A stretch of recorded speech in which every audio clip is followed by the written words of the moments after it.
bright-eyed people. Yay!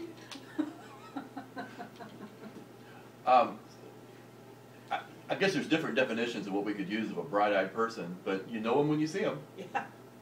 And I've usually said, a bright-eyed person is if you start talking about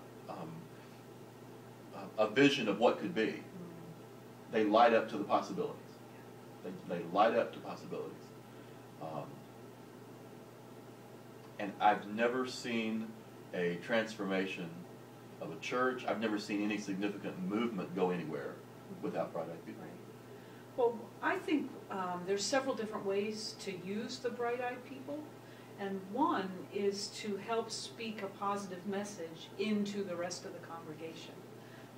So when you get those bright-eyed people and pull them together and inspire them with a sense of what God is calling this congregation to do, they can help interpret that back into the congregation in positive ways. What else do you think bright-eyed people can do? Well, they can do anything they put their minds and hands to. But I think what I often hear from folks when they come to events, and I talk about bright-eyed people, is that they'll say, we don't have any. Mm-hmm. Or the only ones we have are on the van that came to this event this morning. Mm-hmm. And I'm going to say, really? Mm-hmm. Because not everybody, the metaphor of bright-eyed people, not everybody shows that brightness in quite the same way. That there are people who have, that there's other clues, other indications, that they could be brought into that energy and that positive place. Mm-hmm. If you took them on a case-by-case and really got to know them a little better, or to invite them in. But also, in many cases, the majority of the bright-eyed people are not in the movement of what God is doing in a place, are not in that church. Oh. Sometimes they're looking in the congregation and they're saying, I see 6 out here, yeah. But there could be 12 within a block of there. Okay. And, back in the day, back in, the 1990s, boy, those were the days. Those were the days. You have a 200-member church, they have 100 on Sunday, and they have 50 people that roll up their sleeves and do anything. Mm-hmm. And of those, there's a few bright eyes. Most of the 50 that are doing something are serving on committees and doing things internal to that church's life. Okay? And they send a little money off to the cause. Okay?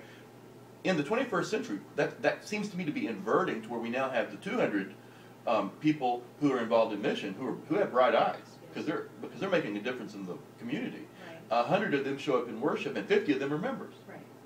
It's which, by the way, is a church I'd much rather be a part of. Oh gosh, definitely, definitely. And I've heard lots of stories about churches like that where the mission and work in the community is the new front door. Yes. For the life of the congregation, and those bright-eyed people from the community come in to partner with the church to do significant things for other people.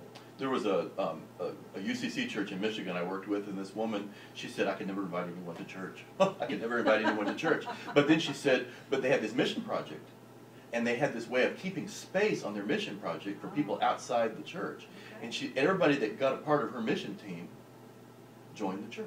Wow. I said, you're an evangelist. Yeah, she says, exactly. Me? I Who said, knew? Who knew?